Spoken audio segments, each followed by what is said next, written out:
Group D exam 2026 சயின்ஸுக்காக ஒரு course வந்து பார்த்துட்டு இருக்கோம். இதுல இதுவரைக்கும் 4 டாபிக் வந்து கம்ப்ளீட் பண்ணியாச்சு. இயக்கம், விசை இயக்க விதிகள், ஈர்ப்பியல், வேலை ஆற்றல் திறன். இந்த வீடியோல எலக்ட்ரிக் கரண்ட் அண்ட் எஃபெக்ட் இதை வந்து ஸ்டார்ட் பண்ணிடலாம். இந்த டாபிக் மட்டுமே நான் 2 பார்ட்டா டிவைட் பண்ணியிருக்கேன். ஸோ பார்ட் 1 இப்ப பார்க்கலாம், பார்ட் 2 நெக்ஸ்ட் பார்ட்ல பார்க்கலாம். ஏன் 2 பார்ட்னா இதுல அதிகமான கொஸ்டின்ஸ் வந்து கேட்டிருக்காங்க அண்ட் ஆல்சோ கான்செப்ட்மே வந்து நிறைய இருக்கனால 2 பார்ட்டா பார்க்கலாம். இப்போ மிச்சம் இருக்கிற டாபிக் ஹீட் டெம்பரேச்சர், வேவு, சவுண்டு, லைட் அண்ட் ஆப்டிக்ஸ் இதுவும் இம்பார்ட்டன் தான். இதுலயும் கொஸ்டின்ஸ் வந்திருக்கு. பட் இருந்தாலும் இந்த எலக்ட்ரிக் கரண்ட், மேக்னடிசம் இது ரெண்டையும் கம்ப்ளீட் பண்ணிட்டுன்னு வச்சுக்கலாம், ஒரு லார்ஜ் டாபிக் வந்து கம்ப்ளீட் பண்ண மாதிரி இருக்கும். ஏன்னா குரூப் டில இந்த 2 டாபிக்லயே அதிகமான கொஸ்டின்ஸ், அதிகமான வெயிட்டேஜ் வந்து கேட்டனால அதை பார்த்துட்டு மிச்சம் இருக்கிற டாபிக் என்ன பண்ணலாம்னா ஒவ்வொன்றா பார்க்கலாம். ஆல்ரெடி கம்ப்ளீட் பண்ண எல்லா சாப்டரையும் பிளேலிஸ்டா கிரியேட் பண்ணி இந்த பிளேலிஸ்டுக்கான லிங்க் இந்த வீடியோட டிஸ்கிரிப்ஷன்ல இருக்கு, நீங்க வந்து செக் பண்ணிக்கலாம். சரி, இப்ப இந்த வீடியோ பாக்குறதுக்கு முன்னாடி நீங்க என்ன பண்ணிருக்கணும், பிசிக்ஸ்ல எலக்ட்ரிசிட்டி ஆப்ல வந்து கம்ப்ளீட் கிளாஸஸ் எடுத்திருந்தா பேஸ்ட் ஆன் என்சிஆர்டி. ஸோ அதை நீங்க பார்த்தாலும் சரி, இல்லை நீங்க ஓனா ப்ரிப்பேர் பண்றீங்க, இல்லை அதர் இன்ஸ்டியூட்ல ஃபாலோ பண்ணாலும் அந்த டாப்பிக்கை ஒரு வாட்டி என்ன பண்ணுங்கன்னா ரிவைஸ் பண்ணுங்க, இல்லை பேசிக்ஸ் வந்து ஸ்ட்ராங் பண்ணிட்டு இந்த வீடியோ பார்க்கும்போது நல்லாவே என்ன ஆகும்னா உங்களுக்கு அண்டர்ஸ்டாண்ட் ஆகும். ஒன்ஸ் ஃபண்டமெண்டல் கம்ப்ளீட் பண்ணுங்க. நான் டெஸ்ட் வந்து போட்டிருக்கேன். டெஸ்ட் இந்த பார்ட் 1ல மொத்தமா வந்து 25 கொஸ்டின்ஸ் வந்து நான் ஆட் பண்ணியிருக்கேன். ஸோ 25 கொஸ்டின்ஸ் ஆட் பண்ணியிருக்கேன். டைமிங் பார்த்தா 15 மினிட்ஸ். ஸோ 15 மினிட்ஸ்ல என்னன்னா 25 கொஸ்டின்ஸ் கண்டிப்பா ட்ரை பண்ணுங்க. ஏன்னா அப்பதான் வந்து குரூப் டில எப்படி கேட்குறாங்க, குரூப் டியோட கான்செப்ட் எப்படி இருக்கும், டஃப்னஸ் லெவல் எந்த மாதிரி இருக்கும், எதெல்லாம் கொஸ்டினா கேட்பான் அதெல்லாமே தெரிஞ்சு என்ன பண்ணிக்கலாம்னா நீங்க வந்து ப்ரிப்பேர் பண்ணிக்கலாம். நான் எல்லாமே குரூப் டில கேட்ட கொஸ்டினை வச்சுதான் என்ன பண்றேன்னு வச்சுக்கலாம் உங்களுக்கு தான் சொல்றேன். இது ரொம்ப ரொம்ப இம்பார்ட்டன்ட். எதுக்காக சொல்றேன்னா ரயில்வே பொறுத்தளவுக்கு ப்ரீவியஸ் கொஸ்டினோட பேட்டர்ன் நல்லாவே ரிப்பீட் ஆகும். நீங்க இப்ப ரீசெண்டா நடந்த டெக்னீஷியன்ஸ், ஏஎல்பி எல்லாத்தையும் எடுத்து கம்பேர் பண்ணுங்க அண்ட் ஆல்சோ ஜேஇமே. நீங்க எல்லாத்தையும் பார்த்தீங்கன்னா ப்ரீவியஸ் இயர் பேட்டர்ன் நிறைய கொஸ்டின்ஸ் ரிப்பீட்டடா கேட்டுட்டு இருக்காங்க. அதனாலதான் வந்து சொல்றேன். சரி, கொஸ்டின்ஸ் வந்து ஸ்டார்ட் பண்ணிடலாம். முதல் question, metallic conductors obeys Ohm's law at room temperature. When applied potential difference across it is increased from volt to 2 volt and the temperature is kept constant. The current through the conductor. சொல்லணும், ஒரு உலோக கம்பி ஓம் விதியை பின்பற்றுகிறது. Right. மின்னழுத்தம் V இருந்து 2V ஆக அதிகரிக்கும் போது, V மீன்ஸ் வோல்ட், ரைட்டா, வோல்டேஜ். மின்னழுத்தம் வோல்டேஜ்ல இருந்து 2 வோல்டேஜாக அதிகரிக்கும் போது வெப்பநிலை மாறாத நிலையில் மின்பெருக்கி என்ன ஆகும்? இதுதான் கேட்டிருக்காங்க. இப்ப இதுல நிறைய வந்து வார்த்தை இருக்கு. ஒன்னும் ஓம்ஸ்லான்னு சொல்றாங்க, கண்டக்டர் அப்படின்னு சொல்றாங்க, வோல்டேஜ் சொல்றாங்க, டெம்பரேச்சரை வந்து கான்ஸ்டன்டா இருக்கு. இந்த மாதிரி வந்து நிறைய வார்த்தைகள் இருக்கா. இது எல்லாத்தையும் கனெக்ட் பண்ணணும்னா முதல்ல இந்த ஓம் விதி என்ன அது தெரிஞ்சா போதும். உங்களால என்ன பண்ண முடியும்னா ஈஸியா வந்து கனெக்ட் பண்ண முடியும். ரொம்ப சிம்பிளா புரிஞ்சுக்கிறதுக்காக அனிமேஷனோட வந்து பார்க்கலாம். நல்லா கவனிங்க. ஓம்ஸ் விதி, ஓம்ஸ் என்பவர் என்ன பண்ணுவார்னா 3 கான்செப்ட் வந்து கனெக்ட் பண்ணுவார். ஒன்னு வோல்டேஜ், இன்னொன்னு ரெசிஸ்டன்ஸ், இன்னொன்னு கரண்ட். இது 3ஐயும் எப்படி கனெக்ட் பண்ணுவார்னா, அதாவது ஒரு கடத்தி, ஒரு கண்டக்டருக்கு அதன் வழியே வந்து கரண்ட் பாஸ் ஆகுதுன்னா, ஸோ ஒரு கடத்தின் வழியே செல்லும் கரண்ட் ஆனது எதுக்கு டைரக்ட் ப்ரொபோர்ஷனலா இருக்குன்னா பொட்டன்ஷியல் டிஃபரன்ஸ், அதை வோல்டேஜ் அப்படின்னு சொல்லுவோம், மின்னழுத்த வேறுபாடு. அதாவது அவர் சொல்ற கான்செப்ட் இதுதான். கரண்ட் ஆனது, கரண்ட் வந்து பாயுது அப்படின்னு சொல்றோம்னா அந்த கரண்ட் எதை பொறுத்தது அப்படின்னு பாத்தீங்கன்னா அதுல ஒரு பொட்டன்ஷியல் டிஃபரன்ஸ் ஒன்று ஆக்ட் ஆகும், அதை பொறுத்தது அப்படின்னு சொல்றாரு. இதன் மூலம் என்னன்னா, இப்ப நான் அந்த பொட்டன்ஷியல் டிஃபரன்ஸான வோல்டேஜை நான் இன்க்ரீஸ் பண்றேன். நான் எவ்வளவு இன்க்ரீஸ் பண்றேனோ அந்த அளவுக்கு வந்து கரண்ட் என்ன ஆகும், இன்க்ரீஸ் ஆகுதுன்னு சொல்றாரு. நான் வோல்டேஜை டிக்ரீஸ் பண்றேன், நான் எந்த அளவுக்கு டிக்ரீஸ் பண்றனோ அந்த அளவுக்கு என்னன்னா கரண்ட் வந்து டிக்ரீஸ் ஆகுதான். அப்ப இந்த இடத்துல அவர் என்ன கனெக்ட் பண்றாருன்னா, கரண்ட் ஆனது எதை பொறுத்தது, வோல்டேஜை பொறுத்தது. இந்த இடத்துல அவர் என்ன பண்றாரு அப்படின்னா ஈக்குவலன்ட் பண்றதுக்காக ஒரு மாறிலி கான்ஸ்டன்ட் யூஸ் பண்றாரு. அதுதான் என்னன்னா ஆர். அப்ப V is equal to IR. இதைதான் யாரு சொல்றாரு அப்படின்னா ஓம் வந்து சொல்றாரு, ரைட்டா. இப்ப எதுக்கு இந்த ஆர் அப்படின்னு வந்து நம்ம போட்டோம்னா இதுல நீங்க ஒண்ணு புரிஞ்சுக்கணும். அதாவது என்ன, நல்லா கவனிங்க. இங்க என்ன பார்த்தோம், வோல்டேஜ் நான் எந்த அளவு இன்க்ரீஸ் பண்றனோ அந்த அளவுக்கு கரண்ட் வந்து இன்க்ரீஸ் ஆகுது. நான் எந்த அளவு டிக்ரீஸ் பண்றனோ அந்த அளவுக்கு கரண்ட் வந்து டிக்ரீஸ் ஆகுது. அப்ப ஏதோ ஒண்ணு தொடர்பு இருக்கு ரைட்டா? நான் வோல்டேஜ தொடுறேன். வோல்டேஜ தொட்டா கரண்ட் ஆட்டோமேட்டிக்கா மாறுது. நான் வோல்டேஜ குறைச்சுனா கரண்ட் ஆட்டோமேட்டிக்கா குறையுது. அப்ப என்ன ஆகுது அப்படின்னு பாத்தீங்கன்னா, வோல்டேஜ கரண்ட் வந்து ஏதோ ஒண்ணு வந்து டச் பண்ணுது ரைட்டா? அந்த டச் பண்ற இதுதான் சொல்றாரு ஆர் அப்படின்னு சொல்றாரு. அதாவது ரெசிஸ்டன்ஸ் ஒண்ணு இருக்குப்பா. நீ வோல்டேஜ இன்க்ரீஸ் பண்ணா ரெசிஸ்டன்ஸ் குறையுது.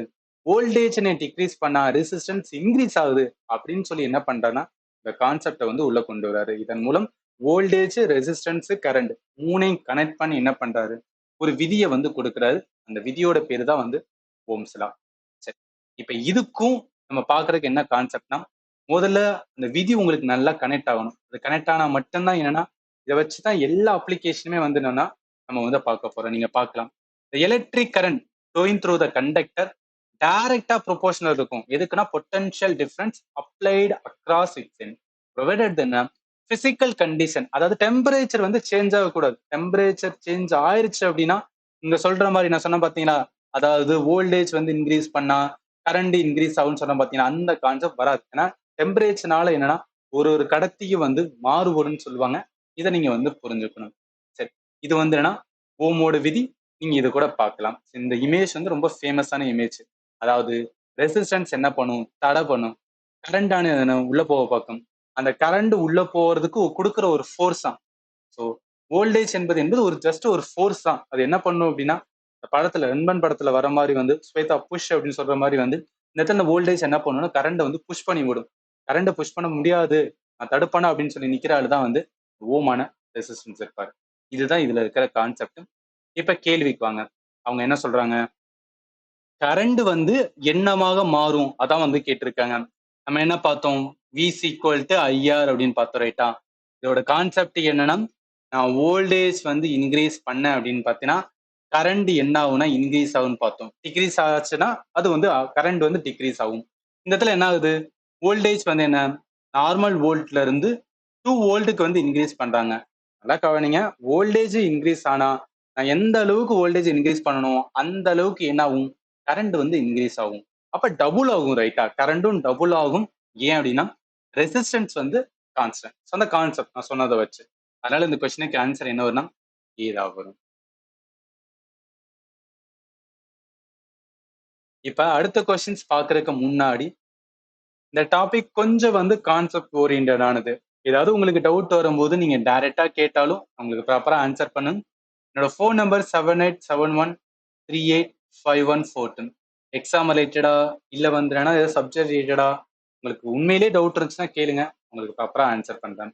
இது நான் கொடுக்கறதுக்கான ஃபோன் நம்பர் டைரக்டா கொடுக்கறதுக்கான ரீசன் வந்து டைரக்டா ஒரு ஸ்டூடெண்ட்டுக்கு டவுட் வரும்போது அதுக்கு பர்சனல் கைடன்ஸ் இருந்துச்சுன்னா அவங்களால ஈஸியா அண்டர்ஸ்டாண்ட் பண்ணிட்டு வந்து நெக்ஸ்ட் வந்து லேர்ன் பண்ணுவாங்க. ஒரு மோட்டிவேஷன் கிடைக்கும்.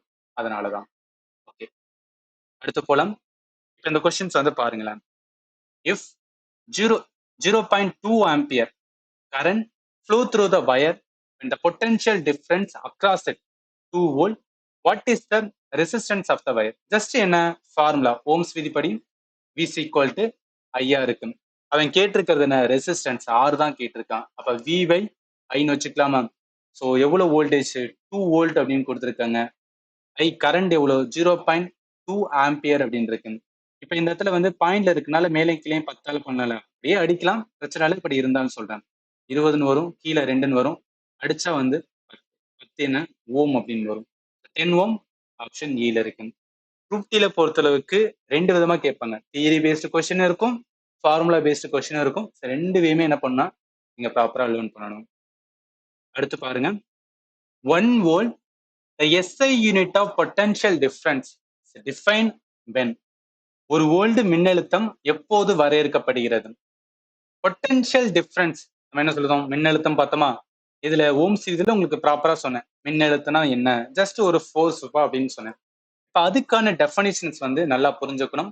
அவங்களுக்கு ப்ராப்பரா கிளாஸ் எடுக்கும்போது சொல்லியிருப்பேன். என்ன கிளாஸ் எடுத்தனோ அந்த ஸ்லைட் அங்க அட்டாச் பண்ணியிருக்கேன். எதுக்கான இதுல இருக்கிற ஒவ்வொரு வார்த்தையும் NCERT புக்ல இருக்கிறத வச்சுதான் உங்களுக்கு நான் வந்து ப்ராப்பரா வந்து டீச் பண்ணியிருந்தேன். சரி, இப்ப பொட்டன்ஷியல் டிஃபரன்ஸுக்கான ஃபார்முலாவை வந்து என்ன சொல்லுவானா V is equal to W by Q அப்படின்னு சொல்லுவாங்க. W என்ன? ஒர்க் ரேட்டா? ஒர்க்கை நம்ம எதுல சொல்லுவோம்? எஸ்ஐ யூனிட் பார்த்தா ஜூல்ல வந்து சொல்லுவோம், ரைட்? Q என்பது எலக்ட்ரிக் சார்ஜ், மின்னூட்டம். மின்னூட்டத்தை நம்ம எதுல சொல்லுவோம்னா கூலும்ல வந்து சொல்லுவோம். மின்னூட்டத்தை வந்து கூலும்ல வந்து சொல்லுவோம். இப்ப இந்த இடத்துல என்ன கான்செப்ட் அப்படின்னு கேட்டீங்கன்னா, அதாவது பொட்டன்ஷியல் டிஃபரண்ட் அந்த ஃபோர்ஸ்னு சொல்றோம் பாத்தீங்களா, அது என்ன பண்ணுன்னா எலக்ட்ரிக் சார்ஜ் இருக்கு பாத்தீங்களா, அந்த எலக்ட்ரிக் சார்ஜை மூவ் பண்றதுக்கு எவ்வளவு ஒர்க் வந்து நடக்கணும், எவ்வளவு ஒர்க் நான் பண்ணா அந்த 1 கூலும் ஆஃப் சார்ஜ் வந்து மூவ் ஆகும், அது சொல்றதுதான் வந்து இந்த பொட்டன்ஷியல் டிஃபரன்ஸ். இதை எப்படி சொல்லுவாங்க அப்படின்னு பாத்தீங்கன்னா, அதாவது நல்லா கவனிங்க, V is equal to W by Q அப்படின்னு சொல்றோமா, W வந்து 1 ஜூல் அப்படின்னு சொல்லுவாங்க, ஸோ 1 ஜூல்னு சொல்லுவாங்க. Q வந்து 1 கூலும் அப்படின்னு சொல்றது, 1 கூலும் அப்படின்னு சொல்றது. இப்ப என்ன சொல்றது, 1 கூலும் ஆஃப், நல்லா கவனிங்க, 1 joule of work, 1 joule of work to be done, to be done to move எதனா 1 கூலும் ஆஃப் வந்து எலக்ட்ரிக் சார்ஜ். இதுதான் வந்து கான்செப்ட். இதை வச்சு பார்க்கும்போது என்ன வரும், 1 கூலும் ஃப்ளோ இன் 1 செகண்டா? கிடையாது. 1 joule of work is done to move a charge of 1 coulomb. 1 coulomb மின்சாரத்தை நகர்த்தல் 1 ஜூல் வேலை செய்யப்படும் போது அதை தான் நம்ம என்ன சொல்லுவோம்னா 1 வோல்ட் அப்படின்னு வந்து சொல்லுவோம். கொஸ்டினுக்கு ஆன்சர் வந்து இதா வரும். ரொம்ப வந்து இங்க வந்து என்ன சொல்றது, அந்த ஒன்னு அதெல்லாம் ஞாபகத்துல வச்சு தேவையில்ல. கான்செப்ட் என்ன, பொட்டன்ஷியல் டிஃபரன்ஸ் என்பது ஒரு ஃபோர்ஸ். அந்த ஃபோர்ஸ் என்பது ஒரு ஃபோர்ஸ் கொடுக்குறோம்னு வச்சுக்கலாம், ஏதோ ஒன்று மூவ் ஆகுதுன்னு அர்த்தம். இப்போ இந்த இடத்துல எது மூவ் ஆகணும்னா எலக்ட்ரிக் சார்ஜ் வந்து மூவ் ஆகணும். அந்த எலக்ட்ரிக் சார்ஜ் மூவ் ஆகுறதுக்கு நான் கொடுக்குற ஃபோர்ஸ் இருக்கு பாத்தீங்கன்னா, அதுதான் ஒர்க். அப்ப அதுதான் வந்து என்னன்னா 1 வோல்ட். அதாவது 1 சொல்லும் போது வந்து 1 joule of work divided by 1 coulomb of charge அப்படின்னு சொல்றோம். அண்டர்ஸ்டாண்ட் மட்டும் பண்ணிக்கோங்க. அடுத்து பாருங்க, which of the following combinations will consume more electrical power if connected to the same voltage source? ஒரே மின்னழுத்தத்தில் அதிக சக்தி எது பயன்படுத்தும்? இப்ப இந்த கொஸ்டின்ல ஒரு கான்செப்ட் இருக்கு, என்னன்னா எலக்ட்ரிக்கல் பவர் அப்படின்னு சொல்றாங்களா. எலக்ட்ரிக்கல் பவர் என்னது, மின்திறன் அப்படின்னு சொல்லுவோம். மின்திறன் சம்பந்தப்பட்ட ஒரு 3 ஃபார்முலா இருக்கும். எல்லாமே நான் உங்களுக்கு ப்ராப்பரா கிளாஸ் எடுக்கும் போது எப்படி டெரைவ் ஆச்சு எல்லாமே நான் சொல்லியிருப்பேன். இப்ப ஏன் சொல்ல முடியலன்னா, இதை டீச் பண்ணணும்னு வச்சுக்கலாம், இதுக்குன்னு ஒரு 1 மணி நேரம் வந்து போகும். ஏன்னா அவ்வளவு கான்செப்ட் வந்து இருக்கு. ஜஸ்ட் ஞாபகத்துல வச்சுக்கேன், 3 ஃபார்முலா வரும். பவர் சம்பந்தப்பட்ட 3 ஃபார்முலா வரும், ரைட்டா? இந்த 3 ஃபார்முலா வச்சுதான் இந்த கொஸ்டின் நம்மளால ஆன்சர் பண்ண முடியும். அவங்க என்ன சொல்றாங்க, காம்பினேஷனை வந்து சொல்றாங்க. அதாவது என்னன்னா ரெண்டு சர்க்கியூட் இருக்கிற மாதிரி வந்து சும்மா அசியூம் பண்ணிக்க. அது வோல்டேஜ் சோர்ஸ், ஸோ அதுல என்ன வோல்டேஜ் சோர்ஸ் இருக்கு. ரெண்டுலயுமே வந்து என்னன்னா இது ஏன்னு வச்சுக்கலாம், இது வந்து பின்னு வச்சுக்கலாம். ரெண்டுலயுமே வோல்டேஜ் சோர்ஸ் வந்து சேம் தான்.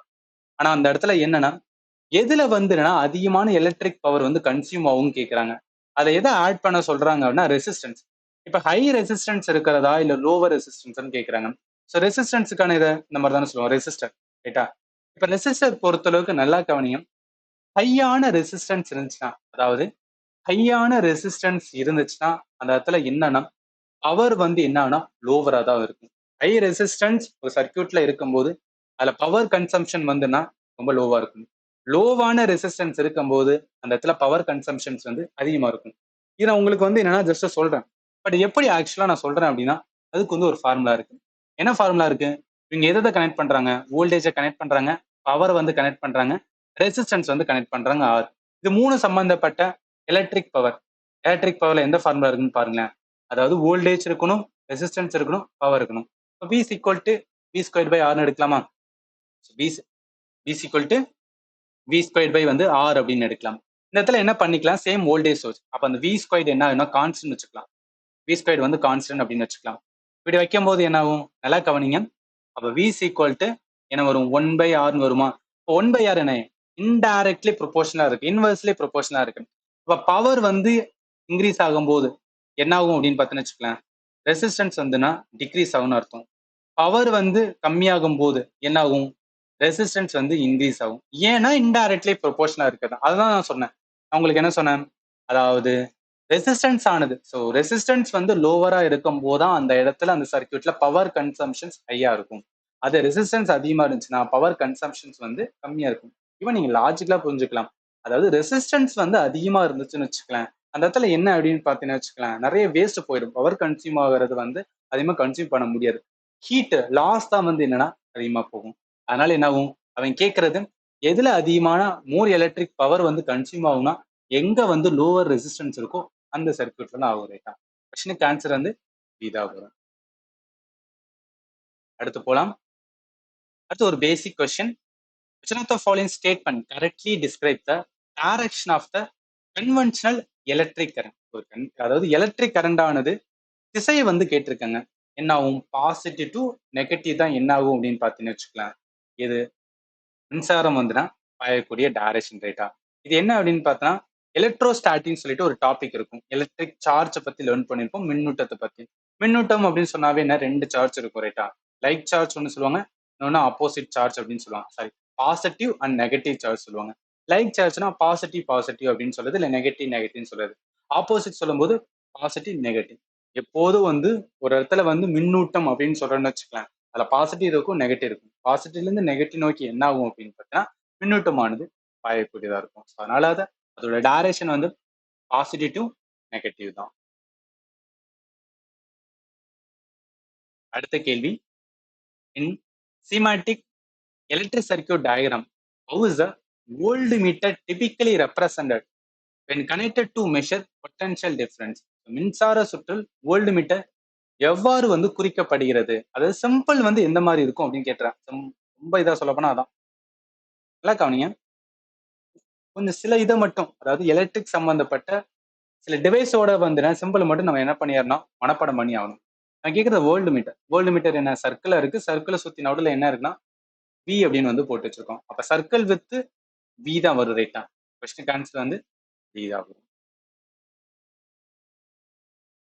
அடுத்த கேள்வி. when the current in a circuit is doubled, keeping resistance constant, the power dissipated in the resistor becomes, மின்பெருக்கி ரெட்டிப்பானால் சக்தி என்ன ஆகும் அப்படின்னு கேட்குறாங்க. ஸோ சக்தி இல்லை வந்து என்னன்னா மின் திறனு இந்த மாதிரி என்ன வேணா வந்து பவருக்கு வந்து வச்சுக்கலாம்.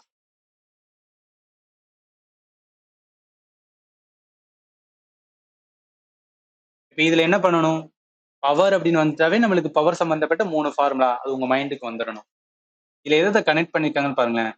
கரண்ட் வந்து கனெக்ட் பண்ணிருக்காங்க ரைட்டா, ரெசிஸ்டன்ஸ் வந்து கனெக்ட் பண்ணிருக்காங்க, பவர் கனெக்ட் பண்ணிருக்காங்க. என்ன ஃபார்முலா இருக்கு, P = I² R அப்படின்னு வந்துருன்னா பவர் சம்பந்தப்பட்ட ஃபார்முலா இருக்கு.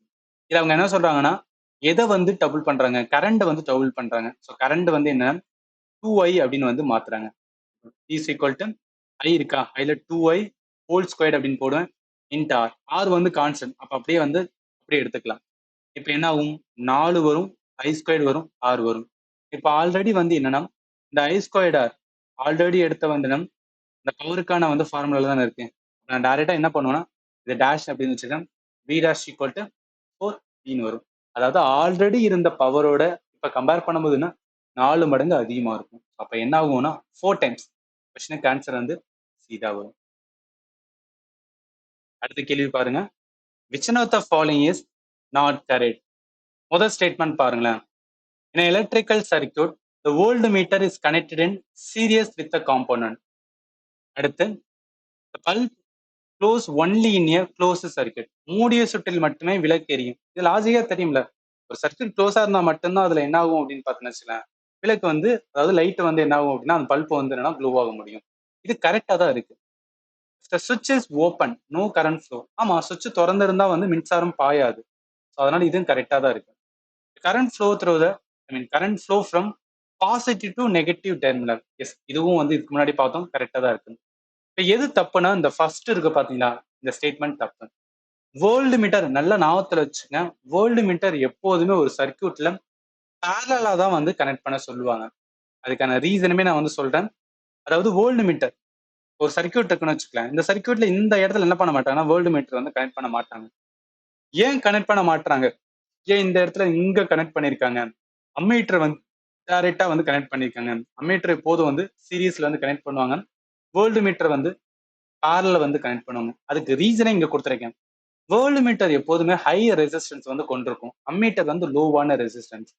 இப்போ ஒரு ஹை ரெசிஸ்டன்ஸ் கொண்ட அந்த வோல்ட் மீட்டரை நீங்க சீரியஸ்ல இந்த இடத்துல கனெக்ட் பண்ணா என்ன ஆகும்னா, இப்போ இந்த வெளியே கரண்ட் வந்து பாயும் போது ரெசிஸ்டன்ஸ் ஹை ரெசிஸ்டன்ஸ் என்ன பண்ணும், அந்த கரண்ட்டை கொஞ்ச நேரம் வந்து ஸ்டாப் பண்ணும் ரைட்டா. கரண்ட் ஸ்டாப் பண்ணும்போது அந்த இடத்துல அந்த வோல்டேஜ், அதாவது வோல்ட் மீட்டரை நம்ம ரீட் பண்ணும்போது அது அக்யூரஸியா, ஸோ அது அக்யூரேட்டா என்ன பண்ணாது அப்படின்னு பார்த்துன்னு வச்சுக்கலாம், கரண்ட் வந்து அக்யூரேட்டா வந்து கரண்டோட ஃப்ளோ வந்து காமிக்காது. கரண்ட் ஃப்ளோ இருந்தா மட்டும்தான் அந்த இடத்துல வோல்டேஜ் வந்து நம்மளால பொட்டன்ஷியல் டிஃபரன்ஸ் வந்து பார்க்க முடியும். இந்த இடத்துல சீரியஸா கனெக்ட் பண்ணும்போது என்ன ஆகும்? இந்த இடத்துல ஒரு டிஸ்டர்பன்ஸ் நடக்கும். கரண்டோட ஃப்ளோல ஒரு டிஸ்டர்பன்ஸ் நடக்கும். அந்த கரண்ட் ஃப்ளோ டிஸ்டர்பன்ஸ் எதை சேஞ்ச் பண்ணி விட்டுரும் அப்படின்னா, இந்த வோல்டேஜ் மெஷர்மெண்ட்டை வந்து நம்ம சேஞ்ச் பண்ணி விட்டுரும். ஸோ வோல்டேஜ் மெஷர்மெண்ட்டை வந்து சேஞ்ச் பண்ணி விட்டுரும். இந்த ஒரே ரீசனுக்காக தான் என்ன அப்படின்னு பார்த்தோன்னா, எப்போதுமே வந்து வோல்ட் மீட்டரை பேரலா வந்து கனெக்ட் பண்ணுவாங்க. ஸோ பேரலா கனெக்ட் பண்ணும்போது என்ன அப்படின்னு பார்த்தீங்கன்னு வச்சுக்கலாம், அந்த அளவுக்கு டிஸ்டர்பன்ஸ் நடக்காது. அதனால என்ன ஆகும்னா ஈஸியா வந்து கால்குலேட் பண்ண முடியும். ஸோ அந்த வயசு பார்க்கும்போது இந்த கொஸ்டினுக்கு ஆன்சர் எது நாட் கரெக்ட் அப்படின்னா ஃபர்ஸ்ட் ஸ்டேட்மெண்ட் தான் வந்து தப்பா இருக்கு. அதனால இந்த கொஸ்டினுக்கு ஆன்சர் வந்து ஏதா வரும். அடுத்து the generation of heat in a conductor due to electric current is known as. இது ஒன்றும் கிடையாது, நல்லா கவனிங்களேன். அதாவது ஜூல்ஸ் லாவ் ஆஃப் ஹீட்டிங் அப்படின்னு சொல்லி ஜூல் வெப்ப விதி அப்படின்னு சொல்லிட்டு வந்து நம்ம லேர்ன் பண்ணோம். எலக்ட்ரிக் கரண்டோட டாபிக்ல பார்ட் 2ல உங்களுக்கு நான் ப்ராப்பரா என்ன பண்ணிருப்பேன்னா டீச் பண்ணியிருப்பேன். இதுல அவங்க என்ன சொல்றாங்க, இந்த ஹீட் வந்து அதாவது ஒரு எலக்ட்ரிக் கரண்ட் கண்டக்டர் வழியே பாயும் போது அது உருவாகிற ஹீட் இருக்கு பாத்தீங்களா, இதை பத்தி கம்ப்ளீட்டா சொன்னதான் வந்து ஜூல்ஸ் லாவ் ஆஃப் ஹீட்டிங் சொல்லுவாங்க. இது என்னன்னு சொல்லிட்டு இதுக்கப்புறம் நிறைய கொஸ்டின்ஸ் இருக்கு, அதுல ப்ராப்பரா சொல்றேன். பட் இந்த கொஸ்டினுக்கு ஆன்சர் வந்து இதா வரும். ஓகே, இந்த கேள்வி வந்து பாருங்களேன். Electric iron having resistance R as a power P associated with when current I flow through it on applying potential difference across it in which of the following relations not correct. ஆர் சரி, இது எதிர்ப்பு கிடையாது. மின்தடை கொண்ட மின் இரும்பில் V மின்னழுத்தம் வழங்கும் போது I மின்பெருக்கு பாய்கிறது. கீழ்கண்ட சமன்பாடுகளில் எது தவறு அப்படின்னு கேட்கிறாங்க. இது என்னன்னா, இந்த பவர் சம்பந்தப்பட்ட ஒரு 3 ஃபார்முலா பார்த்தோம் பாத்தீங்களா, பவர் சம்பந்தப்பட்ட 3 ஃபார்முலா இருக்கும். அந்த 3 ஃபார்முலா தான் என்ன அப்படின்னா தெரிஞ்சிருந்தா போதும், இந்த கொஸ்டினை ஆன்சர் பண்ணிடலாம். அந்த 3 ஃபார்முலால ஒரு formula P is equal to V by I அப்படின்னு கிடையாது. V squared by R இருக்கு, VI இருக்கு, அதே மாதிரி P is equal to I squared R இருக்கு. ஃபர்ஸ்ட் ஆப்ஷன்ஸ் வந்து கிடையாது. கொஸ்டினுக்கு ஆன்சர் வந்து ஏதா வரும். இந்த கொஸ்டின் வந்து நீங்க சால்வ் பண்ணணும். If voltage V is constant and power directly proportional to which one of the following. Power சம்பந்தப்பட்ட இந்த 3 ஃபார்முலால ஏதோ ஒரு ஃபார்முலா தான் வரப்போகுது. அதுல வந்து வோல்டேஜ் கான்ஸ்டன்டா வச்சு பவர் வந்து எதுக்கு டைரக்ட் ப்ரொபோர்ஷனலா இருக்குன்னு கேக்குறாங்க. கரெக்டா இது பண்ணி ஆன்சர் என்னன்னு சொல்லிட்டு இந்த வீடியோட கமெண்ட்ல வந்து நீங்க சொல்லணும். ஓகே, 12வது கொஸ்டின்ஸ் வந்து பார்க்கலாம். which one of the following circuit element is used to vary the amount of current flowing through the closed circuit. ஒரு மூடிய சுற்றில் மின்பெருக்கை மாற்ற எந்த கூறு பயன்படுத்தப்படுகிறது? இதுல என்ன அப்படின்னு பாத்தீங்கன்னா, அதாவது கரண்ட மாத்தணும்னு வச்சுக்கலாம். கரண்டோட அமௌண்ட் மாத்தினா என்ன பண்ணா போதுன்னா ரெசிஸ்டன்ஸ் வந்து நம்ம சேஞ்ச் பண்ணா போதும். அதாவது ரெசிஸ்டன்ஸ் அப்படின்னு கேட்டீங்கன்னா, ஒரு சர்க்கியூட்ல ரெசிஸ்டன்ஸ் இருக்கு அப்படின்னு பார்த்தீங்கன்னு வச்சுக்கலாம். அந்த இடத்துல என்ன அப்படின்னு பாத்தீங்கன்னா, ரெசிஸ்டன்ஸ்ல வேரியபிள் ரெசிஸ்டன்ஸ் அப்படின்னு சொல்லுவாங்க. வேரியபிள் ரெசிஸ்டன்ஸ் அப்படின்னு சொல்லுவாங்க. அந்த வேரியபிள் ரெசிஸ்டன்ஸ் நம்ம யூஸ் பண்ணும்போது தேவை பொறுத்து என்ன பண்ணிக்கலாம் அப்படின்னு பார்த்தீங்கன்னு வச்சுக்கலாம், ரெசிஸ்டன்ஸை மாற்றலாம். அதன் மூலம் நம்ம ரெசிஸ்டன்ஸை மாற்றினா என்ன ஆகும்? ஓகே, ஒரு இடத்துல ஸ்ட்ராங்காக ரெசிஸ்டன்ஸ் இருக்கணும் அப்படின்னு முடிவு பண்ணோம்னா கரண்ட் ஃப்ளோ என்ன ஆகும்னா கம்மியாகும். இல்லை லோவான ரெசிஸ்டன்ஸ் இருந்தால் போனா கரண்டோட ஃப்ளோ வந்து என்னன்னா மாறுபடுது ரைட்டா. அப்போ ரெசிஸ்டன்ஸ் மூலம் என்ன பண்ணனா கரண்டோட அமௌண்ட் வந்து நம்மளால சேஞ்ச் பண்ண முடியும். அந்த மாதிரி இருக்கிற அந்த வேரியபிள் ரெசிஸ்டன்ஸுக்கு பேர் என்ன சொல்லுவாங்கன்னா ரியோஸ்டாட் அப்படின்னு சொல்லுவாங்க. ஞாபகத்துல வச்சுக்க, இது கொஞ்சம் இம்பார்ட்டன்டானது. ரியோஸ்டாட்னா என்னன்னு தெரியணும். இதுதான் வந்து இந்த கொஸ்டினோட வந்து கான்செப்ட். எலக்ட்ரிக் சர்க்கியூட் சிம்பிள்லையும் அதாவது என்ன வேரியபிள் ரெசிஸ்டர், இதுதான் வந்து அந்த வேரியபிள் ரெசிஸ்டர் தான் வந்து ரியோஸ்டாட் அப்படின்னு சொல்லுவாங்க. இதை ஞாபகத்துல வச்சுக்கோங்க. இந்த கொஸ்டின் பாருங்க. which one of the following simple represent rheostat. So இந்த ரியோஸ்டாட்டோட சின்னத்தை வந்து கேட்டிருக்காங்க. இப்பதான் பார்த்தோம். ஜஸ்ட் மைண்ட்ல ஐடியா வச்சு இதுல எது கரெக்டா வரும்னு சொல்லிட்டு பார்த்துட்டு இந்த வீடியோல வந்து கமெண்ட்ல வந்து நீங்க சொல்லுங்க. நிறைய கொஸ்டின்ஸ் உங்களை சொல்றதுக்கான நீங்க வந்து சால்வ் பண்ண சொல்லுங்கன்னு சொல்றதுக்கான ரீசன் வந்து உங்க மைண்ட் கொஞ்சம் என்ன ஆகும் அப்படின்னு பார்த்தீங்கன்னு வச்சுக்கோங்க, பார்த்துட்டே இருந்தீங்கன்னா ஒரு மாதிரி போரிங்கா இருக்கும். ஸோ அதே இது வந்து என்னன்னா நீங்க ஆன்சர் பண்றீங்க, உங்களுக்குள்ள ஒரு டவுட் வந்து வரும்போது அதன் மூலம் என்ன ஆகும்னா மைண்ட்ல நின்றுக்கிறோம். அதனாலதான். அடுத்து போலாம். For a resistor with constant resistance, the magnitude of heat produced is directly proportional to which one of the following? எதிர்ப்பு கிடையாது, ரெசிஸ்டன்ஸ் வந்தாவே மின்தடை. ஸோ ரெசிஸ்டர்னா மின்தடை ஆக்கி அதுல இருக்கிற ரெசிஸ்டன்ஸ் வந்து மின்தடை. மின்தடை மாறாத நிலையில் உருவாகும் வெப்பம் எதற்கு நேரான ஒப்புமையாக இருக்கும்? இதுல இருக்கிற ஒரு க்ளூ வந்து ஹீட்னு சொல்றான். ஹீட்னு சொல்லும் போது என்ன, ஜூல்ஸ் லா ஆஃப் ஹீட்டிங் அப்படின்னு பார்த்தோமா, அதோட ஃபார்முலா என்ன, H is equal to I² RT. இது எப்படி வந்துச்சுன்னு சொல்லிட்டு உங்க கிளாஸ் எடுக்கும்போது நான் ப்ராப்பரா என்ன பண்ணிருப்பேன்னா சொல்லியிருப்பேன். சரி, இப்போ ஃபார்முலா என்ன, H is equal to I² RT. இதுல எது constant? So resistance constant. So resistance time, அதாவது ரெசிஸ்டன்ஸ் மாற்றும் போது தான் இது எல்லாமே வந்து டைமோட தான். அப்போ ரெசிஸ்டன்ஸ் அண்ட் டைம் இது ரெண்டுமே வந்து கான்ஸ்டன்ட் வச்சுக்கோங்க. இதோட இருக்கும்போது இதை கான்ஸ்டன்ட் எடுத்துட்டீங்கன்னா மிச்சம் என்ன இருக்கும், H எதுக்கு டைரக்ட்லி ப்ரொபோர்ஷனா I² ரேட்டா. அப்போ என்ன ஆகுனா அந்த ஹீட் ஆனது எதுக்கு டைரக்டா இருக்கும் அப்படின்னு பார்த்தீங்கன்னா, டைரக்ட்லி ப்ரொபோர்ஷனா இருக்கும்னா I². I² என்ன, square of the current flowing through the வந்து ரெசிஸ்டர். கொஸ்டினுக்கு ஆன்சர் வந்து சீதா வரும்.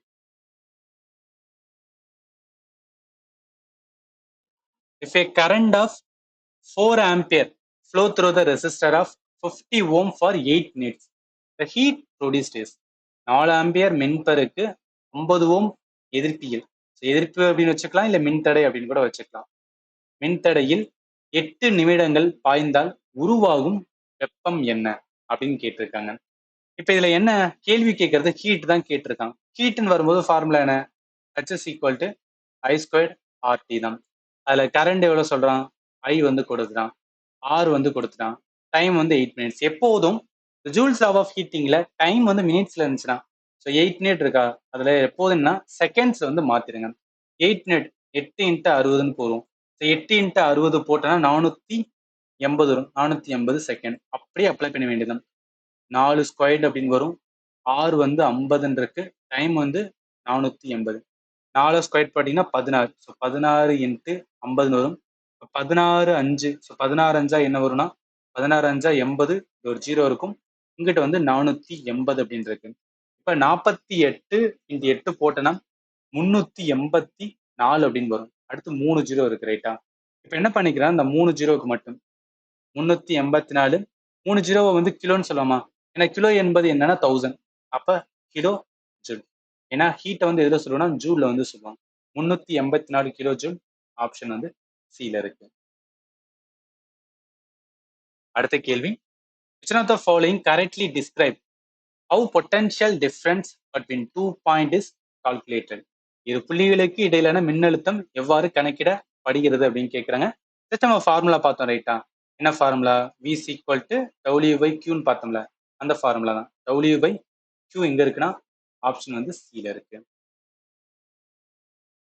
அடுத்து, how much work is done in moving a charge Q of 5 coulomb across 2 points that have the potential difference of 15 volt?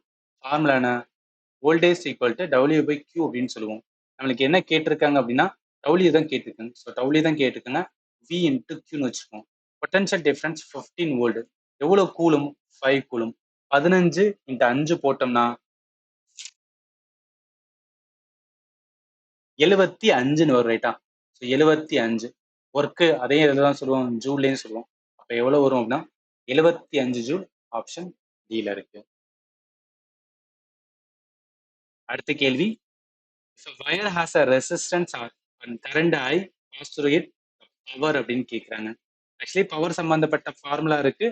அதுல என்னன்னா power இருக்கணும், I இருக்கணும், R இருக்கணும். போது 3 சம்பந்தப்பட்ட என்ன ஃபார்முலா பவர்ல இருக்கு. நீங்க வந்து ஆல்ரெடி நம்ம பார்த்துருக்கோம். கரெக்டா எது வருதுன்னு சொல்லிட்டு வீடியோல கமெண்ட்ல சொல்லுங்க.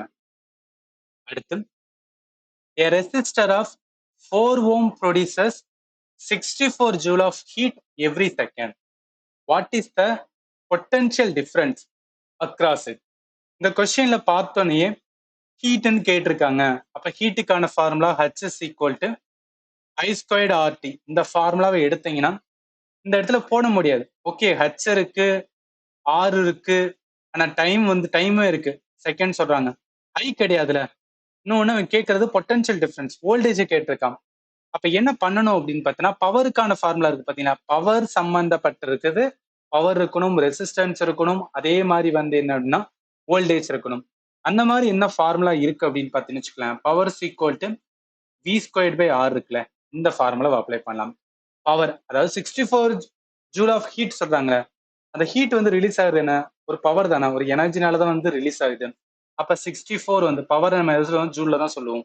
64 joules equal to V squared அதான் கேட்டிருக்காங்க. ஆர் எவ்வளோ? ரெசிஸ்டன்ஸ் வந்து 4 ஓம் அப்படின்னு இருக்கு ரைட்டா?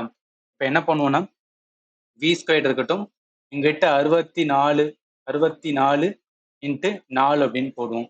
இப்போ வி ஸ்கொயர் 64 இன்ட்டு 4 போட்டோம்னா 256 அப்படின்னு வரும் ரைட்டா?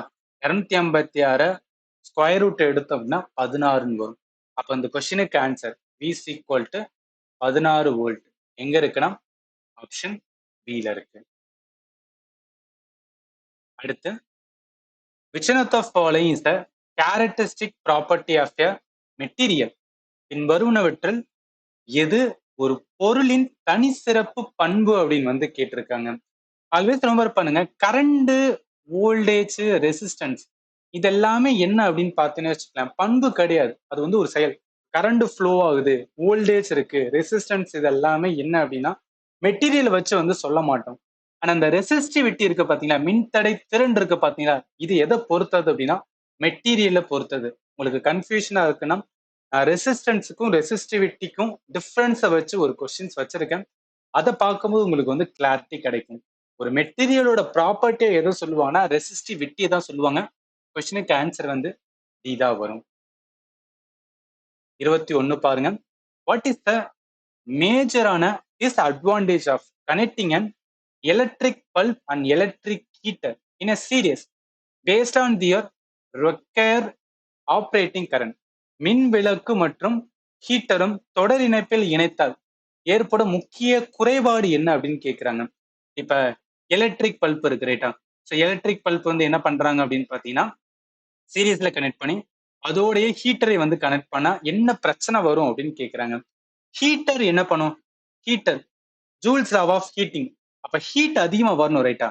இதுல ஹீட் வந்து அதிகமா வந்து என்ன ஆகணும்? ஜென்ரேட் ஆகணும். ஹீட் அதிகமா ஜென்ரேட் ஆகணும்னா என்ன மீனிங்? ரெசிஸ்டன்ஸ். ரெசிஸ்டன்ஸ் என்ன அப்படின்னா நல்லா கவனிங்க, ரெசிஸ்டன்ஸ் என்னன்னா ஹையா இருக்கணும். ரெசிஸ்டன்ஸ் ஹையா இருந்தாதான் அந்த இடத்துல கரண்ட் நுப்பாட்டி அதிகமான ஹீட்டை வந்து ஜென்ரேட் பண்ணிவிடும். ஆனா பல்ப் எரியறதுக்கு, ஒரு எலக்ட்ரிக் பல்ப் எரியறதுக்கு என்ன அவ்வளவு ரெசிஸ்டன்ஸ் வந்து தேவை கிடையாது ரைட்டா? அப்ப ரெசிஸ்டன்ஸ் வந்து என்னன்னா இந்த இடத்துல கம்மியா இருக்கணும். ரெசிஸ்டன்ஸ் வந்து என்னன்னா கம்மியா இருந்தா போதும். கரண்ட் நல்லா நார்மலா பாயணும். அப்பதான் வந்து என்ன ஆகணும்?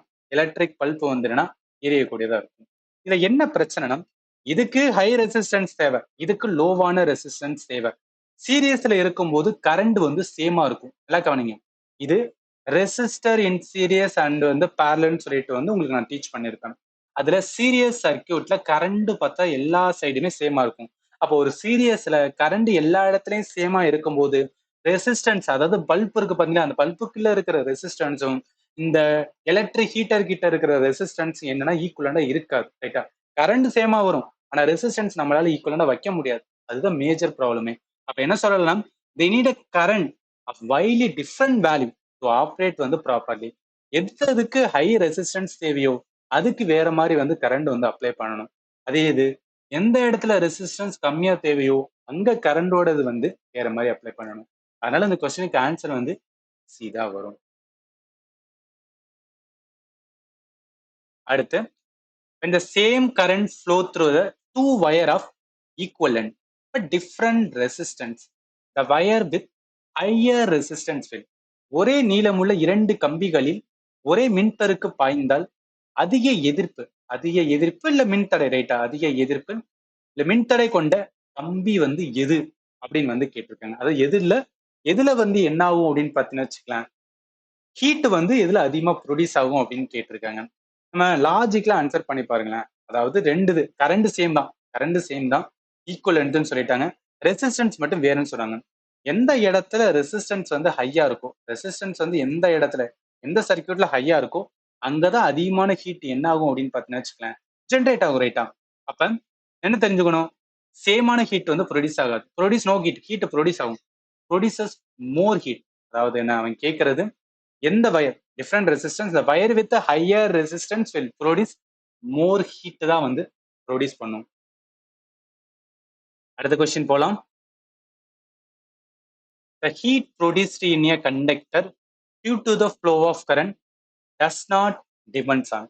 இது ரொம்ப ரொம்ப ரொம்ப ரொம்ப இம்பார்ட்டன்டான கொஸ்டின் அப்படின்னு சொல்லுவேன். என்ன சொல்றாங்க, ஹீட் வந்து என்ன ஆகுதுன்னா கண்டக்டர்ல ஜென்ரேட் ஆகுது கரண்ட் ஃப்ளோ ஆகும்போது. அதை எதை பொறுத்தது கிடையாது அப்படின்னு வந்து கேட்குறாங்க.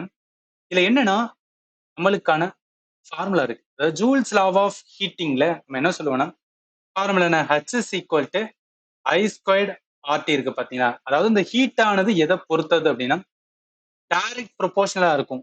எதுக்குன்னா அதுல பாயிர கரண்ட், அதுல பாயிர வந்து என்னன்னா கரண்டோட இதுக்கு வந்து ஸ்கொயர்ல இருக்கும், ரெசிஸ்டன்ஸுக்கு வந்து டைரக்ட் ப்ரொபோர்ஷனலா இருக்கும், டைமுக்கு அந்த டைமுக்கு என்னன்னா டைரக்ட் ப்ரொபோர்ஷனலா இருக்கும். இதை பொறுத்து தான் அந்த ஹீட் வந்து என்னன்னா ஜென்ரேட் ஆகும்.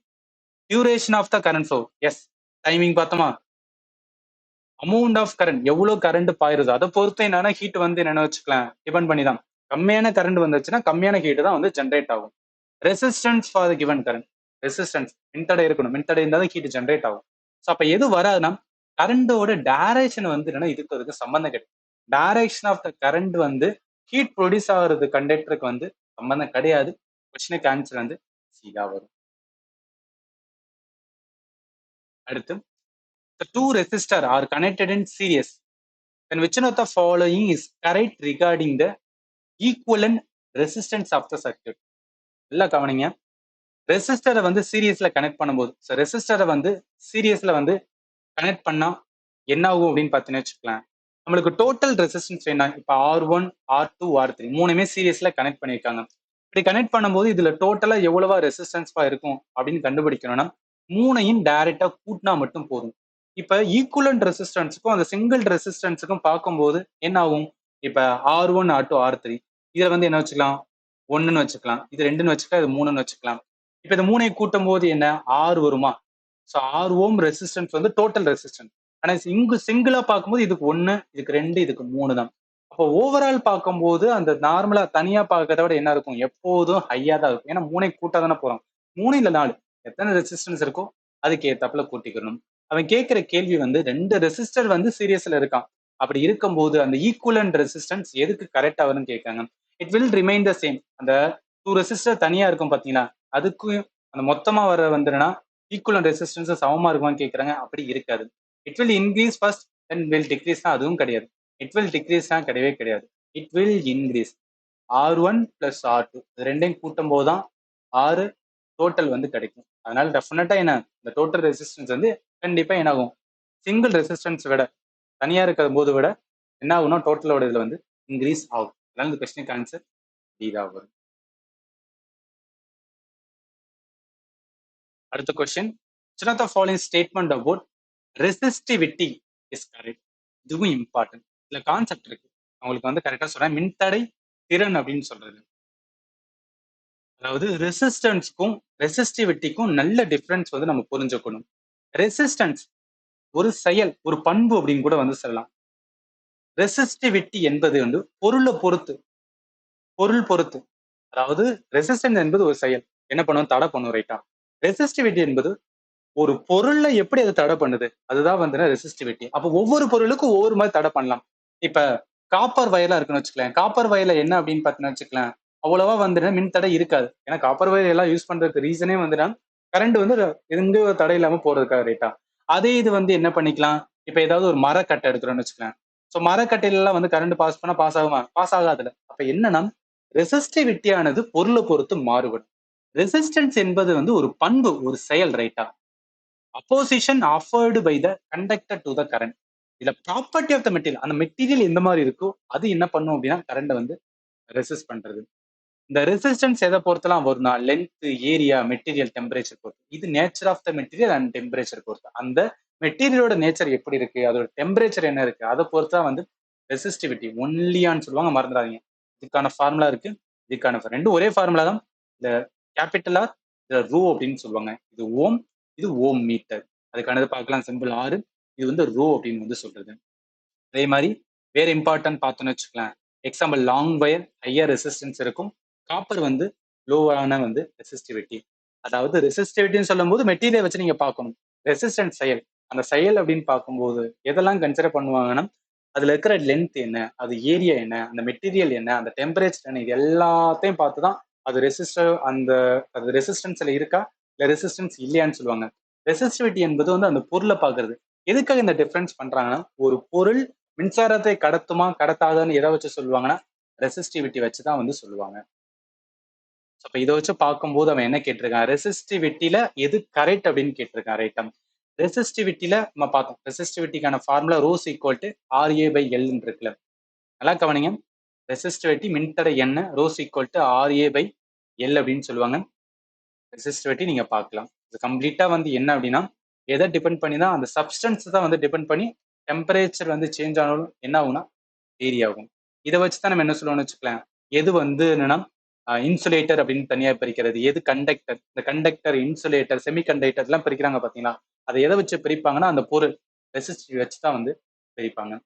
இப்ப இதுக்கும் இந்த கொஸ்டினுக்கும் என்ன சம்பந்தம் அப்படின்னு கேட்டீங்கன்னு வச்சுக்கலாம், நம்ம என்ன பார்த்தோம், ரெசிஸ்டிவிட்டியை பொறுத்தளவுக்கு இது எதை பொறுத்து மட்டும்தான் வந்து டிபெண்ட் பண்ணி இருக்குன்னா, nature of the material and temperature of the material, இதை பொறுத்து மட்டும்தான் என்ன ஆகும் அப்படின்னு பார்த்தீங்கன்னு வச்சுக்கலாம் மாறுபடும். அதே அவன் ரெசிஸ்டன்ஸ சொல்றான், நல்லா புரிஞ்சுக்கணும். அவன் ரெசிஸ்டன்ஸ சொன்னா அதுல லென்த், ஏரியா, மெட்டீரியல், டெம்பரேச்சர் எல்லாத்தையும் பொறுத்து என்ன ஆகும்னா டிபெண்ட் பண்ணியிருக்கும்.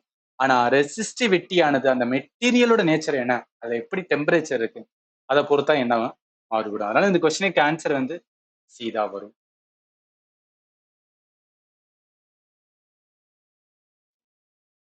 அடுத்த கேள்வி, the wire of resistivity rho has a length L and area of cross section A. The resistance of the wire is R. Then which one of the following is a correct relation for R அப்படின்னு இருக்கான். அதாவது என்ன, just ஃபார்முலாவை மட்டும் கேட்டிருக்காங்க. Rose equal to RA by L. இது என்ன அப்படின்னா ரெசிஸ்டிவிட்டிக்கானது. இதை வச்சு என்ன பண்ணிக்கலாம், ரெசிஸ்டன்ஸ் இருக்கு பாத்தீங்களா, அதை வந்து எடுக்கலாம். ரோ L by A அப்படின்னு சொல்லுவாங்க. So rho L by A, rho L இருக்கணும், இப்போ A வந்து இங்க இருக்குன்னா ஆப்ஷன் சில இருக்கு. ஜஸ்ட் அந்த ஃபார்முலா இது எல்லாமே உங்களுக்கு நான் ப்ராப்பரா வந்து என்ன பண்ணிருப்பேன்னு வச்சுக்கலாம்.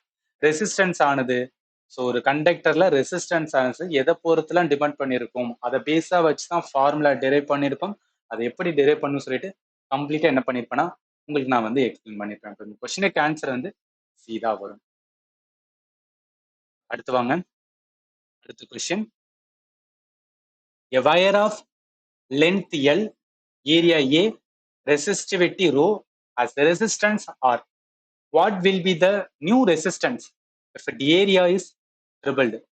என்ன கேட்டிருக்காங்க, நல்லா கவனிங்க. What will be the new resistance, formula என்ன, R equal to rho L by ஏன்னு இருக்கு. ரைட்டா, இப்போ ஆர் டேஷ் அப்படின்னு வச்சுக்கலாம். அவன் என்ன சொல்றான், வயர் ஆஃப் லென்த், ஏரியா ஏன்னு சொல்றான், ரெசிஸ்டிவிட்டி இருக்குன்னு சொல்றான். ரைட்டா, அதுல ரெசிஸ்டன்ஸும் கொடுத்துதான். எது மட்டும் மாறுது, ஏரியா மட்டும் வந்து ட்ரிபிள் ஆகுது. ஸோ ஏரியா ஏ ஆனது என்ன ஆகுதுன்னா 3A மாறுது. அப்ப என்ன ஆகும், ரோ இருக்கும், எல் இருக்கும், ஏ மட்டும் 3A இருக்கும். அப்போ 1/3 ரோ எல் பை ஏ. இது என்ன பண்ணிக்கலாம், ஆர் அப்படின்னு எடுத்துக்கலாமா. அப்ப ஆர் டேஷுக்கு என்ன வரும், 1/3 ஆர், ஆர் 6/3 வரும். 6/3 எங்க இருக்குன்னா ஆப்ஷன் பில இருக்கு. அவ்வளவுதான், அந்த ஃபார்முலா தெரியணும். அதான் இந்த இடத்துல வந்து இந்த கொஸ்டின்ல கேள்வியே. அடுத்து பாருங்க, a cube of side A is made up of a material resistivity rho. What will be the resistance between two opposite face of the cube அப்படின்னு இருக்கு. நல்லா கவனிங்க, ஏ அளவுள்ள ஒரு கனசதுரம், ஒரு கனசதுரம் சொல்லும் போது என்ன, ரூபிக் கியூப் தான் ஞாபகத்துல வரும். ரைட்டா, ரூபிக் கியூப் மட்டும் வந்து ஞாபகத்துல வச்சுக்கோங்க. ஏ அளவுள்ள கனசதுரம், சைடு சொல்லிட்டாங்க, அப்ப இந்த இதுதான் வந்து சைடு. ரைட்டா, கனசதுரத்துக்கு 6 பக்கங்கள் இருக்கும். ரைட்டா, ஏ அளவுலன்னு சொல்றாங்க. ரோ கொண்ட பொருளால் செய்யப்பட்டது. எதிர்முகங்களுக்கு இடையிலான எதிர்ப்பென, எதிர்ப்புனா மின்தடை என்னதான் கேட்டிருக்கேன், ரெசிஸ்டன்ஸ் அவன் கேட்டிருக்கான். ரெசிஸ்டன்ஸ், ரெசிஸ்டிவிட்டி இருந்துச்சுன்னா என்ன, ரோஸ் ஈக்குவல் டு சரி R equal to rho L by A அப்படின்னு சொல்லுவோம். இப்ப நீங்க நல்லா புரிஞ்சுக்கணும், டோட்டல் ஏரியா, ஒரு கியூபோட டோட்டல் ஏரியாக்கான ஃபார்முலா என்ன, 6A² சொல்லுவோம். ஏன்னா டோட்டல் சர்ஃபேஸ் ஏரியா ஃபார்முலா வந்து கியூப் பொறுத்தளவுக்கு 6A² வரும். இதுல ஏ என்பது சைட் ஆஃப் த கியூப். ஆனா ஒரே ஒரு ஃபேஸ் மட்டும் நம்மளுக்கு தேவை என்ன அப்படின்னு பார்த்தீங்கன்னு வச்சுக்கலாம். அவன் கேட்கறது என்ன செய்யணும், எதிர்முகங்கள். எதிர்முகம்னா இந்த ஒரு ஃபேஸ் போதும். இந்த ஒரு ஃபேஸோட என்ன தேவை அப்படின்னு பார்த்தீங்கன்னு வச்சுக்கலாம், அதுல ரெசிஸ்டன்ஸ் வந்து எவ்வளவு இருக்குன்னு தான் பார்க்க போறோம்.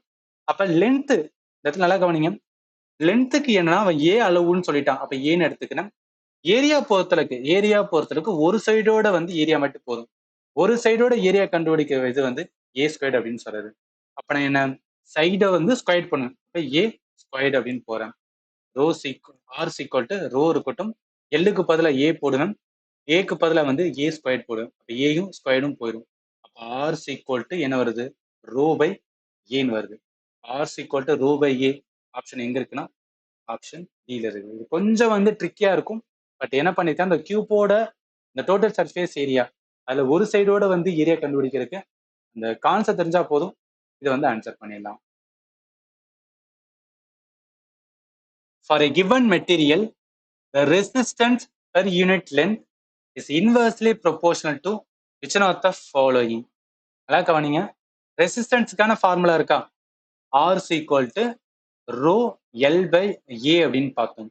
இதுல எதுக்கு இன்வெர்ஸா இருக்கு, ரெசிஸ்டன்ஸ் ஆனது எதுக்கு இன்வெர்ஸா இருக்குன்னா 1 பை ஏ. அதாவது ஒரு கண்டக்டர், ஏதோ ஒரு கடத்தி, ஒரு கடத்தி காப்பர் வயர் மாதிரி எடுத்துக்கலாம். அந்த காப்பர் வயர், அதாவது ஒரு கடத்தி எதை வேணா என்ன வேணா இருக்கலாம், சும்மா புரியுறதுக்காக காப்பர்னு சொல்றேன். ஒரு கடத்தியில இருக்கிற வந்து ரெசிஸ்டன்ஸ் அதோட ஏரியாவுக்கு, ஏரியா மீன்ஸ் வந்து கிராஸ் செக்ஷனல் ஏரியான்னு சொல்லுவாங்க. அதாவது இதுல நடு பகுதி இருக்கு பாத்தீங்களா, இந்த பகுதி இருக்கு பாத்தீங்களா, அதாவது ஒரே நிமிஷம், இந்த நடுவுல இருக்கிற பகுதி இருக்குல்ல, அதுல ஏரியா வந்து அதிகமாச்சு, இந்த பகுதி கொஞ்சம் பெருசா இருந்துச்சு அப்படின்னா, ஏரியா வந்து அதிகமா இருந்துச்சு அப்படின்னு பாத்தீங்கன்னா ரெசிஸ்டன்ஸ் ஆனது கம்மியா இருக்கும். ஏரியாவானது கம்மியா இருந்துச்சுன்னா ரெசிஸ்டன்ஸ் ஆனது அதிகமா இருக்கும். மிச்சம் இருக்கிற லென்த்துக்கு வந்து டைரக்ட் ப்ரொபோர்ஷனலா இருக்கு, ரைட்டா? இது வந்து என்னன்னா உங்களுக்கு புரியலன்னா தயவு செய்து வந்து இந்த பேசிக் ஃபண்டமெண்டலை வந்து பாருங்க. ஏன்னா அகைன் நான் ஃபண்டமெண்டலை டீச் பண்ணேன்னு வச்சுக்கலாம், ரொம்ப லென்த்தியா போகும். அதனாலதான் வந்து சொல்றேன். உங்களுக்கு ரொம்ப ப்ராப்பரா சொல்லியிருப்பேன். ஏன் இது இன்வெர்ஸா இருக்கு, ஏன் இது டைரக்ட் ப்ரொபோர்ஷனல், இது இன்வெர்ஸ் ப்ரொபோர்ஷனல், எல்லாமே நான் வந்து ப்ராப்பரா உங்களுக்கு சொல்லியிருப்பேன். இந்த கொஸ்டினுக்கு ஆன்சர் எதுக்கு இன்வெர்ஸ்லி ப்ரொபோர்ஷனா இருக்குன்னா கிராஸ் செக்ஷனல் ஏரியா தான். கொஸ்டினுக்கு ஆன்சர் வந்து சி தான் வரும். அடுத்து, the length of the wire is double, cross sectional area is half, the resistance R is equal to rho L by E ன்னு இருக்கட்டும். அதுல என்ன சொல்லலாம், லென்த் வந்து லென்த் வந்து எல் தானே, லென்த் வந்து என்ன சொல்றாங்கன்னா டபுள் ஆகுது, 2L அப்படின்னு போட்டுக்கிறேன். ஏரியா கிராஸ் செக்ஷனல் ஏரியா வந்து ஹாஃப் ஆகுது, அப்ப ஏ பை 2 அப்படின்னு போட்டுக்கிறேன். இப்போ ஆர் டேஷ் அப்படின்னு எடுத்துட்டு ரோ இருக்கட்டும், எல்லுக்கு வந்து 2L போடுவேன், ஏரியாவுக்கு வந்து ஏ பை 2 போடுவேன். அப்ப அந்த 2 வந்து மேல வந்துச்சுன்னா 4 அப்படின்னு வருமா, ரோ எல் பை ஏன்னு வரும். இப்ப என்ன பண்ணிக்கலாம், இந்த பகுதியை ரோ ஆர் எல் பை ஏவை நான் என்ன பண்ணிக்கிறேன் ஆர் அப்படின்னு எழுதிக்கலாம்ல. அப்ப 4 ஏ சாரி 4 ஆர்னு வரும். ஆர் டேஷ் என்ன வருது அப்படின்னு பார்த்தீங்கன்னா வச்சுக்கலாம், ஆல்ரெடி இருக்க ரெசிஸ்டன்ஸ் விட 4 மடங்கு அதிகமா இருக்கும். 4 டைம் த ஒரிஜினல். கொஸ்டினுக்கு ஆன்சர் ஏதான் வரும். இந்த கொஸ்டினை வந்து நீங்க சால்வ் பண்ணுங்க. Length of the conductor and area ரெண்டுமே ஆஃப் ஆகுது, கீப்பிங் த மெட்டீரியல் சேம்னா ரெசிஸ்டன்ஸ் என்ன ஆகும்னு கேட்டிருக்காங்க. இது கரெக்டா இது வரும்னு சொல்லிட்டு வீடியோட கமெண்ட்ல சொல்லுங்க. Same pattern of the question தான். அடுத்து பாருங்க, the increase in which one of the following factor will increase the resistance of the conductor? அதாவது நல்லா கவனிங்க, என்ன சொல்றாங்க, என்ன ஏதாவது ஒண்ணு இன்க்ரீஸ் ஆச்சுன்னா அந்த ஃபேக்டர் எதை இன்க்ரீஸ் பண்ணுமா, ரெசிஸ்டன்ஸ், கண்டக்டர்ல இருக்கிற ரெசிஸ்டன்ஸ் வந்து இன்க்ரீஸ் பண்ணும். அது என்ன மாதிரி, அப்ப ஏதாவது ஒண்ணு இன்க்ரீஸ் ஆச்சுன்னா என்ன, டைரக்ட் ப்ரொபோர்ஷன் தானே. ரெசிஸ்டன்ஸ் வந்து இன்க்ரீஸ் ஆகுது எதனால, ஏதோ ஒண்ணு, ஏதோ ஒரு மெட்டீரியல், ஏதோ ஒரு ப்ராப்பர்ட்டி அது வந்து இன்க்ரீஸ் ஆகுறதுனால. அப்ப டைரக்ட் ப்ரொபோர்ஷன்ல எது இருக்கு அப்படின்னு வந்து கேட்டிருக்காங்க. எப்போதும் ரெசிஸ்டன்ஸ் ஆனது ஒரு கடத்தியில, நல்லா கவனிங்க, ஒரு கடத்தியில மின்தடை எதை பொறுத்தெல்லாம் சார்ந்து இருக்கும்னா நான் ஆல்ரெடி சொல்லிட்டேன். நம்ம டிஃபரன்ஸ் பார்த்தோம் பாத்தீங்களா, ரெசிஸ்டன்ஸுக்கும் ரெசிஸ்டிவிட்டிக்கும். ரெசிஸ்டன்ஸ் ஆனது எதை பொறுத்தெல்லாம் direct proportion of the length சொல்லுவாங்க. அந்த கண்டக்டர் எவ்வளவு தூரம் லென்த்தா இருக்கோ அதை பொறுத்து. இப்ப கண்டக்டர் வந்து ரொம்ப லாங்கா இருக்கு, பெரிய வயரா இருக்கு அப்படின்னா அதிகமான ரெசிஸ்டன்ஸ் வந்து பார்க்க முடியும்னு சொல்லுவாங்க. அதே இது வந்து கிராஸ் செக்ஷனல் ஏரியாவுக்கு இன்வெர்ஸ்லி ப்ரொபோர்ஷனலா இருக்கும். கிராஸ் செக்ஷன் குறுக்கு வெட்டு பரப்பு, குறுக்குவெட்டு பருப்பு வந்து ரொம்ப அதிகமா இருந்துச்சுன்னு வச்சுக்கலாம், ரெசிஸ்டன்ஸ் வந்து கம்மியா இருக்கும். குறுக்குவெட்டு பருப்பு ரொம்ப கம்மியா இருந்துச்சுன்னா ரெசிஸ்டன்ஸ் வந்து அதிகமா இருக்கும்.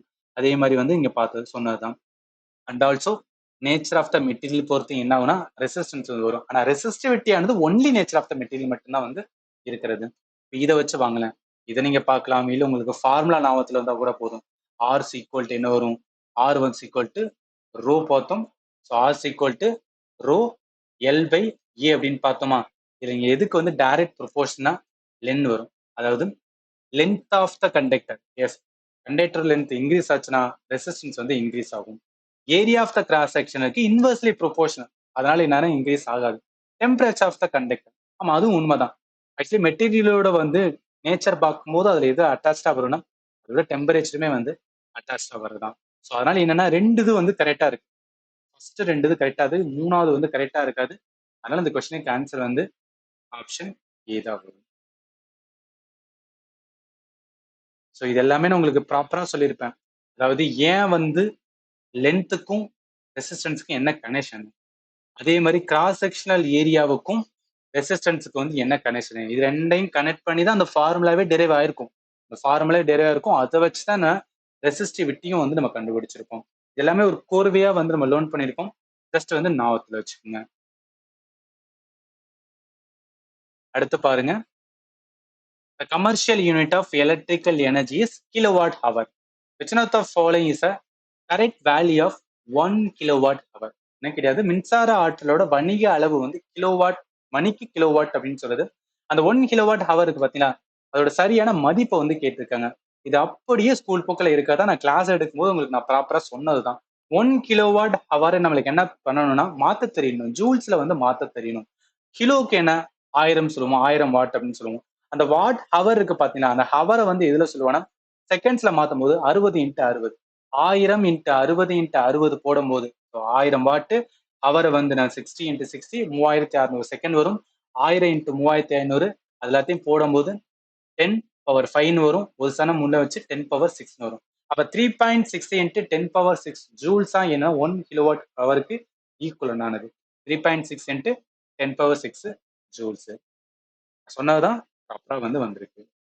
இப்ப இந்த கொஸ்டின் நீங்க சால்வ் பண்ண சேம் இதுதான். நீங்க சால்வ் பண்ண அவசியம் கிடையாது, இதுக்கு முன்னாடி பார்த்தா இதான். பட் பாருங்களேன், எல்லாம் குரூப் டில கேட்டது ரிப்பீட் ஆகுது. கான்செப்ட் வந்து என்னன்னா ரிப்பீட் பண்ணிட்டே இருக்காங்க. அதனாலதான் வந்து இந்த சீரியஸ் பார்க்கறது ரொம்பவே வந்து உங்களுக்கு யூஸ்ஃபுல்லா இருக்கும். ஸோ இதோட என்ன பண்ணிக்கலாம்னா இதை வந்து நம்ம வந்து கம்ப்ளீட் பண்ணிக்கலாம். இதுக்கப்புறம் ரிமைனிங் பார்ட் 2 நெக்ஸ்ட் வீடியோல பார்க்கலாம். இப்போ நீங்க ஃபண்டமெண்டல் வந்து இன்னும் நீங்க ப்ராப்பரா வந்து லேர்ன் பண்ணல, கான்செப்ட் கிளாரிட்டி வேணும்னா தயவு செய்து என்ன பண்ணுங்க அப்படின்னு பார்த்தீங்கன்னா எல்லாமே கிளாஸஸ் வந்து ஆப்ல தான் கொடுத்துருக்கேன். ஆப்புக்கான லிங்க் இந்த வீடியோட டிஸ்கிரிப்ஷன்ல இருக்கு. ஒன்ஸ் ஆப்பை இன்ஸ்டால் பண்ணோன்னே இந்த மாதிரி வரும். இதில் ஸ்டோர் அப்படின்னு இருக்கும். இல்லை நார்மலாக இதை நீங்க கிளிக் பண்ணாலுமே என்னன்னு இந்த மாதிரி வரும்.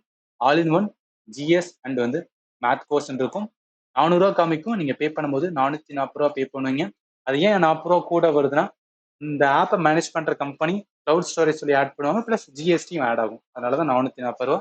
ஸோ ஏதாவது டவுட் இருந்துச்சுன்னா நான் ஃபோன் நம்பர் சொல்லியிருக்கேன், அதில் கேட்கலாம். இது எல்லாமே வேற ஏதாவது டவுட் இருந்தாலும் இந்த வீடியோட கமெண்ட்ல வந்து சொல்லுங்க. அண்ட் ஃபைனலி தேங்க்யூ ஃபார் வாட்சிங் and have a nice day.